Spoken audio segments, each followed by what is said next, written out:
Matt, this is the most deliberately drawn-out funeral imaginable. Qassem Soleimani's body taken from Baghdad to 2 holy cities in Iraq and then on to 2 cities in Iran, including Tehran, where the Supreme Leader Ayatollah Khamenei will preside over prayers before Soleimani's coffin is finally taken to his hometown for burial on Tuesday. All this designed to demonstrate Shia unity amid more calls for retaliation from inside Iran itself. The funeral of Iran's most powerful general began tellingly not in his home country, but with an honour guard by Iraqi paramilitaries on the streets of Baghdad. Death to America, death to Israel, they chanted in their tens of thousands, mourning an Iraqi militia leader killed in the same airstrike. As dozens of American oil workers began leaving Iraq, its Prime Minister Adel Abdul Mahdi, in the flat cap here, made a point of walking among the crowd. If the Iraqi parliament votes to expel American troops, then Donald Trump may have sharply reduced US influence here and dealt a blow to the battle against ISIS. And so the question remains, was this drone strike early yesterday, without consulting Congress or key allies, worth the consequences? In Tehran, all the talk is of revenge for Qassem Soleimani's assassination. A fellow Revolutionary Guard commander appeared to threaten shipping through the Straits of Hormuz, claiming that 35 American targets, plus Tel Aviv, had long been considered.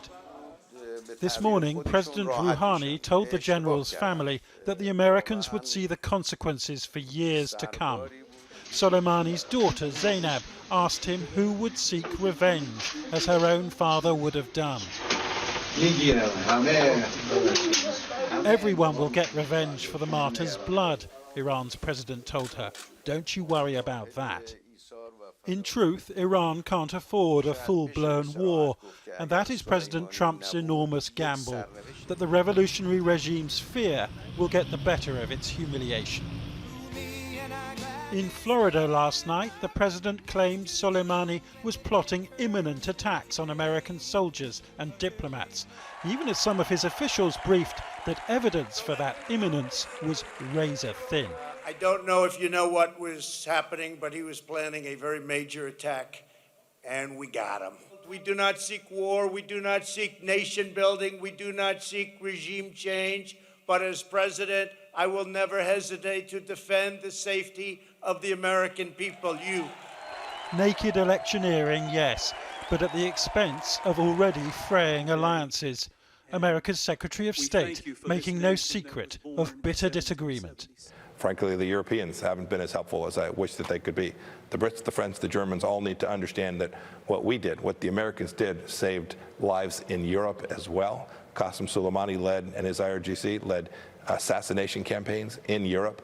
This was a good thing for the entire world. This might suggest otherwise. In the holy Iranian city of Qom, the dead general's photograph accompanied a red flag to the top of a mosque, in a traditional call upon all Shia to avenge the unjust spilling of blood, leaving us in no doubt that Iran will respond, the questions being when and how. So, Jonathan, how seriously are we to take this threat issued by a general from the Revolutionary Guard in Iran that they can hit targets, 35 targets, in the United States as well as Tel Aviv and Israel? I think there is a gap between Iranian rhetoric and reality here. I just don't know how wide that gap is. This General Abu Hamza, said that Iran would punish Americans wherever they were in reach. But Iran is suffering hugely from American sanctions, and it was noticeable that President Rouhani today did not set a timeline or a time limit on when that revenge might take place. That said, a rocket landed near the American embassy in Baghdad this evening, causing no casualties, and there will be calls for a tougher response. American intelligence intercepts within the last 24 hours reportedly reveal that the Iranians have been talking about cyber attacks, attacks on American personnel across the Middle East. But I think it is important to stress that neither the Americans nor the Iranians really want this to escalate into a full-scale war. Jonathan Rugman, thank you very much indeed. Well, the Foreign Office has warned British nationals not to travel to Iran or Iraq unless it's essential.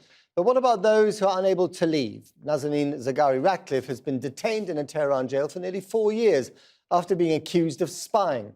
The British-Iranian charity worker has always denied the charges and maintains that she was simply visiting her family in Iran.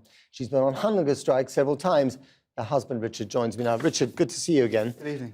Have you spoken to Nazanin today? Yes, spoke to her this morning.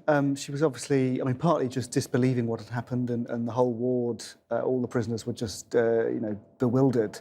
And there's a way in which, obviously, everyone's very low as to what this will mean, and They feel like pawns in this geopolitical drama. well, we're partly just scared for family, and partly that's right as to where this is going. In our case, where we are very, very clearly leverage in this, and we're held hostage by the Revolutionary Guard. What does that mean for us? Gosh, who knows? Has the attitude of the guards changed towards her in any way since this happened? But it's not that she reported. Obviously, where we experience it, they keep blocking her release. I suspect that will continue. She was feeling very despairing that, actually, what are the chances of her coming out before the end of her sentence? What are the chances of that second court case not actually being added to the end? I think we'll have to wait and see. More broadly, we have seen some progress from some of the other cases. So there was a French woman who got released from solitary back into the ward. But yeah, I think it's clearly a setback for everyone involved in this, in all of the cases, and we're all on tenterhooks and looking to the government to really make clear that the protection of British citizens, protection of British hostages is paramount in its thinking. Well, and on that point, and we've heard little from Dominic Raab and absolutely nothing from the Prime Minister, Boris Johnson. We know that he's got involved in the case in the past, not always with the results that you'd hoped for. What would you like him to say now to the Iranians? Yeah, so I'm looking for leadership. I'm looking for him to be very clear publicly that, hands off the hostages, hands up protecting British citizens generally is really important, protecting Nazanin's important. And also to be saying to Donald Trump, as the American president, listen, what you're doing here is this escalation beyond us. We all talk about no war, but actually we're getting very close to things escalating beyond a point where anyone can back down. It needs to be really clear in American thinking and in British thinking and Iranian thinking that ordinary people should not become collateral damage. Donald Trump doesn't know about this, does he? Or does he care about this? Do you have any idea? So we've not met him, obviously, personally. We obviously work closely with a number of the American families. They are trying to meet him. He's certainly on his radar, the American hostages. So with any luck, then that will be kept firmly in mind as things go forwards. In the broader context, you must feel terribly vulnerable given but especially now, given the way that the situation has probably changed in very negative ways. Yeah, this is a watershed moment. This is a lot darker, and everyone's worried in every living room in Tehran and throughout the Middle East, and those of us that have got connections, of course. And yes, vulnerable. I'm not sure it means anything imminently for Nazanin's case, but where it goes is likely to be bad news. And when Nazanin speaks to her relatives in Tehran, is there now an expectation of war? There's certainly a real worry. Certainly a real worry from everyone I've spoken to, that, the talk is not for it, but we're getting so close that please, can there be wise heads that find a way out? And do you think that in this, incredibly complex picture, where, huge things are at stake and everyone is trying to rearrange the kind of diplomatic furniture, do you think that your case, you speaking up about this, is a good idea or a bad idea? Well, obviously I keep speaking up, so I have to hope it's a good idea. But the situation has changed, hasn't it? Yeah, I think it's important. Maybe it's a good reminder of the humanity that's at stake here. I think it's important that people remember there are ordinary people involved in the middle of this, and that these things can become sort of games of sort of security analysts and so on. And just remember, we're talking about ordinary people's lives at stake.